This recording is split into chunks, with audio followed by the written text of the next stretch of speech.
Some books become popular because they comfort people. Others become popular because they challenge them. The Subtle Art of Not Giving a**ck became influential because it did both in an unusual way. It used blunt language, irreverent humor, and an anti-polished tone to say something many people needed to hear. You are not going to eliminate pain from life. You are not going to feel inspired every day. You are not going to become wise by chasing endless positivity. And you are not going to build a meaningful life by caring about everything equally. Mark Manson's central argument is that maturity begins when we become selective. We have limited time, limited energy, limited emotional bandwidth, and limited attention. That means we must choose what deserves our care. The book is not actually telling us to stop caring altogether. It is telling us to stop wasting care on things that are trivial, performative, ego-driven, or outside our control. This is why the book feels sharper than typical self-help. It does not flatter the reader with fantasies of constant happiness. It begins from a more serious place. Life is difficult. Problems are inevitable. Discomfort is normal. Loss is real. Failure is real. Uncertainty is real. But within those realities, a person can still build a good life by choosing better values, taking more responsibility, and becoming less emotionally entangled with what does not matter. In this summary, we will unpack the architecture of that argument.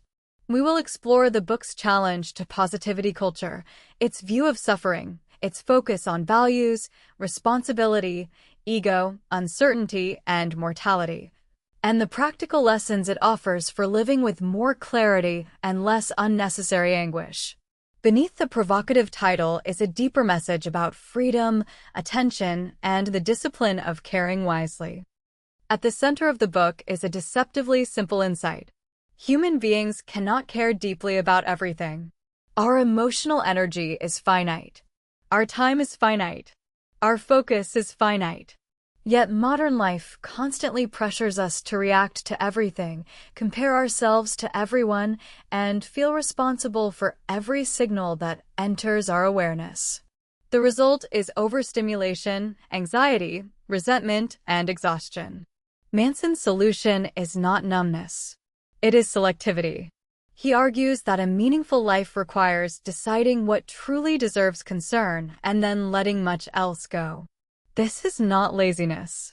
It is not indifference to morality or to other people. It is discipline. To care wisely is to understand that attention is one of the most valuable resources we possess. Every time we give it to something shallow, we reduce what is available for what is important. This is where the book's title can be misunderstood. The point is not to become emotionally deadened or cynical. The point is to stop giving emotional authority to things that do not merit it. Petty social comparison. Performative image management. The need to be universally liked.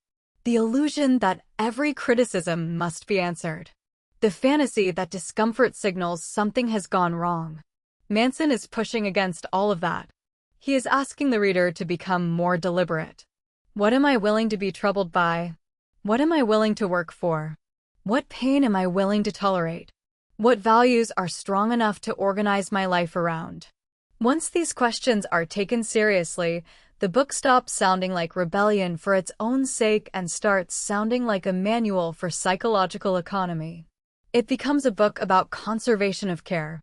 And in a noisy world, that is a radical idea. One of Manson's most important claims is that suffering is unavoidable. Every life contains frustration, effort, disappointment, confusion, compromise, and pain. The problem is not that life contains struggle. The problem is that many people organize their expectations as if struggle should not exist. Then, when pain arrives, they interpret it as evidence that life is broken or that they have somehow failed to find the right formula. Manson rejects this framework entirely. He argues that a better life is not a life without problems. It is a life with better problems. This is one of the book's most memorable ideas because it shifts the goal of self-improvement. Instead of asking, how do I eliminate all hardship, we ask, which hardships are worth having? Which burdens are meaningful?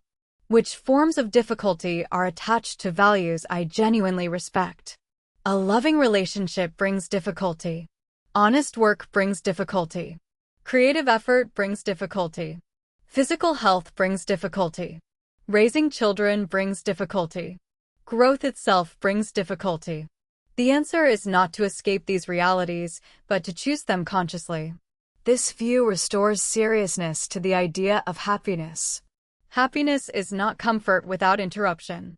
It is meaningful engagement with the demands of life. In that sense, pain is not always a sign that we are off course. Sometimes it is the price of caring about something worthy. Manson's deeper point is that people suffer anyway, so they had better suffer for something that matters. That may sound harsh at first, but it is also clarifying. It means the search for meaning and the willingness to bear difficulty are closely connected. The person who expects life to feel easy all the time becomes fragile. The person who accepts hardship as part of the deal becomes steadier, more realistic, and often more free. A major target of the book is the culture of relentless positivity. Manson argues that much modern self-help sends the wrong message by acting as though negative experiences should be overcome immediately with optimism, affirmation, or upbeat thinking. He sees this as shallow and often harmful.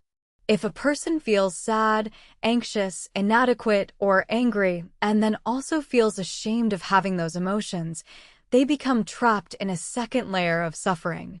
They are no longer only dealing with pain. They are dealing with pain about pain. Manson believes this compounds misery rather than easing it. His alternative is acceptance. Negative emotions are normal. Failure is normal. Self-doubt is normal. Fear is normal. These states do not need to be cosmetically hidden to be survivable. In fact, they are often more manageable when acknowledged plainly. This does not mean glorifying negativity. It means dropping the fantasy that psychologically healthy people never feel bad. By stripping away that fantasy, the book creates space for honesty. A person can admit they are struggling without concluding they are broken. They can admit uncertainty without panic. They can face imperfection without turning it into a personal catastrophe. This is one reason the book feels refreshing.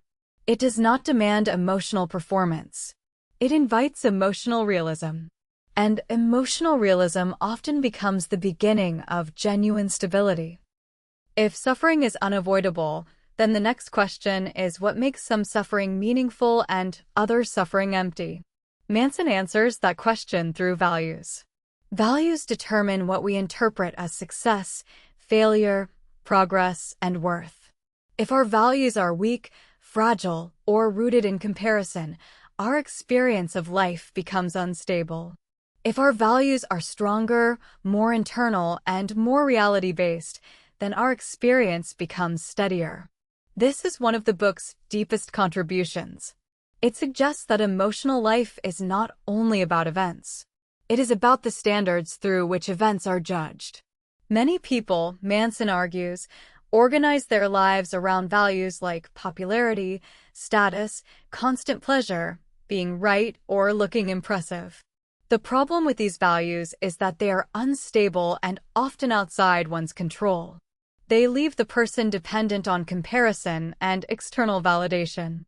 Better values are things like honesty, growth, responsibility, curiosity, generosity, and commitment. These values are harder in some ways, but stronger. They make it possible to evaluate a life by standards that do not collapse every time the world fails to cooperate.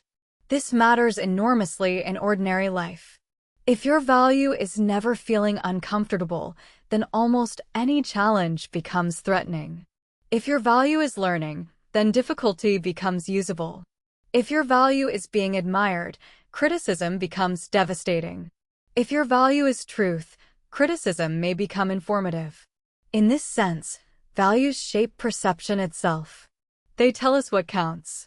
That is why choosing better values is not a decorative self-help exercise. It is a structural decision about how we will experience reality. Another major theme in the book is responsibility. Manson draws a clear distinction between fault and responsibility. Not everything bad that happens to us is our fault. Life includes loss, unfairness, betrayal, bad luck, and circumstances we did not choose. But even when something is not our fault, we are still responsible for how we respond to it. This is a serious and demanding idea because it removes one of the most seductive emotional escapes, self-pity as identity. Manson does not deny that pain is real. He denies that helplessness should become a permanent philosophy. Responsibility, in his view, is the place where agency begins. Once we ask, "What is my response here?" we move from passive suffering toward active engagement. This is powerful because it changes the emotional center of gravity. The question stops being, "Why is this happening to me?" and becomes, "What will I do with this?" That question does not erase grief or injustice, but it makes movement possible. In relationships, responsibility may mean owning your communication instead of only accusing others. In work, it may mean correcting a weakness instead of hiding behind resentment. In emotional life, it may mean noticing destructive patterns and deciding they can no longer remain unquestioned. Manson's broader point is that freedom grows wherever responsibility is accepted. Not because life becomes easier, but because the self becomes less passive in the face of it. The book also spends significant time criticizing the ego's hunger to feel exceptional. Manson suggests that many modern people are trapped between grandiosity and insecurity. They want to be unique, admired, validated, and protected from the ordinary humiliations of human life. But this desire often makes them more fragile, not less. If you need to feel special all the time, then any evidence of limitation becomes a threat. If you need to be right, disagreement becomes unbearable. If you need constant validation, ordinary indifference feels like rejection. Manson's answer is humility. Not humiliation, but humility. Accept that you are limited. Accept that you may be ordinary in many ways. Accept that you will fail, be wrong, misunderstand things, disappoint people, and be disappointed yourself. This is not a nihilistic message. It is stabilizing. Once the ego stops demanding exemption from the human condition, life becomes easier to inhabit. Criticism becomes less threatening. Failure becomes less identity-shattering. Learning becomes more possible. There is a quiet maturity in this part of the book. It suggests that self-respect is often stronger when it is less theatrical. You do not need to be extraordinary in every room to live meaningfully. You need to be honest enough to confront reality and steady enough to keep living in accordance with what matters. Manson also argues that people cling too tightly to certainty, especially when certainty protects identity. We build narratives about ourselves, our relationships, our beliefs, and our future, and then we defend those narratives even when reality challenges them. The result is rigidity. Growth becomes difficult because correction feels threatening. The book proposes a healthier posture. Doubt your assumptions more often. Be willing to question the stories you tell yourself. This is not a call to perpetual indecision. It is a call to intellectual humility. If you can admit that you might be wrong, you become more teachable. If you can tolerate uncertainty, you become less reactive when life refuses to match your expectations. This idea quietly strengthens the book's whole philosophy. Better values, better responsibility, and better emotional balance all depend on the ability to revise oneself. A person who never doubts their own narratives becomes trapped inside them. A person who can question themselves becomes freer. In practical terms, this means pausing before certainty hardens into identity. It means noticing where your defensiveness may be protecting comfort rather than truth.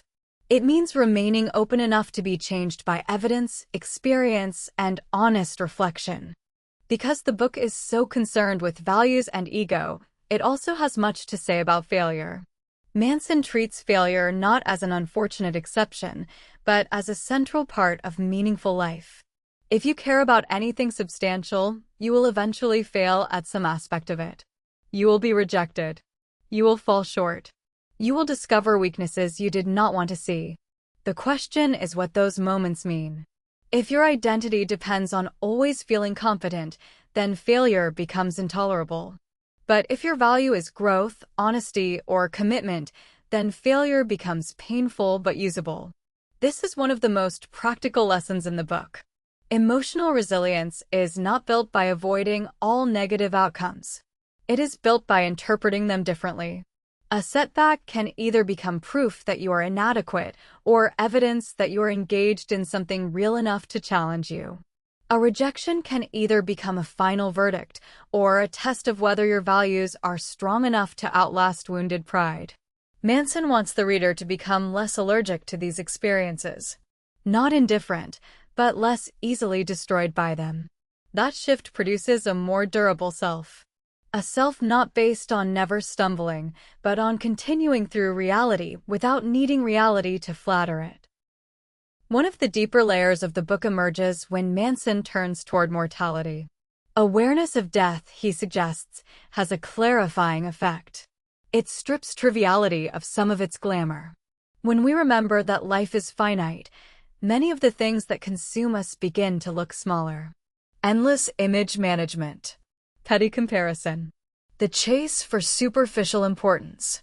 The fantasy of controlling every outcome. These things lose some of their emotional force when placed against the fact that time is limited. Mortality does not simply make life sad. It makes life serious. It asks us to choose more deliberately. What relationships matter? What work matters? What values matter? What kind of person do I want to become before time runs out? In this way, death becomes not only an ending, but also a filter. It helps distinguish the essential from the noisy. This is one reason the book feels more philosophical than its tone might initially suggest. Its irreverence hides a serious concern with finitude, meaning, and the wise use of a human life. To care wisely, in the end, is partly to care in light of mortality. What makes the subtle art of not giving AF**ck enduring is that its lessons can be applied immediately. You can ask yourself, right now, what am I giving too much emotional weight to? Where am I seeking validation more than truth? Where am I expecting life to feel easier than it ever promised to feel? Which values are shaping my reactions? Are they strong values or fragile ones? In work, the book may encourage you to stop obsessing over image and start caring more about actual craft. In relationships, it may push you to value honesty over comfort and responsibility over blame. In emotional life, it may help you stop interpreting every negative feeling as a problem that must be erased. In decision-making, it may help you become more selective, less reactive, and less driven by comparison. One of the most useful practical moves the book offers is this: treat attention like a scarce resource. Spend it on what is real, what is meaningful, and what is actually yours to carry. Let other things remain noisy without granting them authority. This may sound simple, but it changes the texture of life. It makes room for seriousness, peace, and better priorities. The lasting power of the subtle art of not giving AF**ck comes from its refusal to promise a polished fantasy. It does not say you can transcend pain. It does not say you can become permanently positive. It does not say life will become smooth if you learn the right technique. Instead, it offers something sturdier. It offers a philosophy of selective investment. Choose what matters. Accept the pain attached to it. Take responsibility for your response. Let go of the need to be special in every room. Question your assumptions. Expect imperfection. Remember that you will die. And from within all of that, build a life that feels real rather than performative. In the end, the subtle art is not detachment from everything. It is devotion without waste.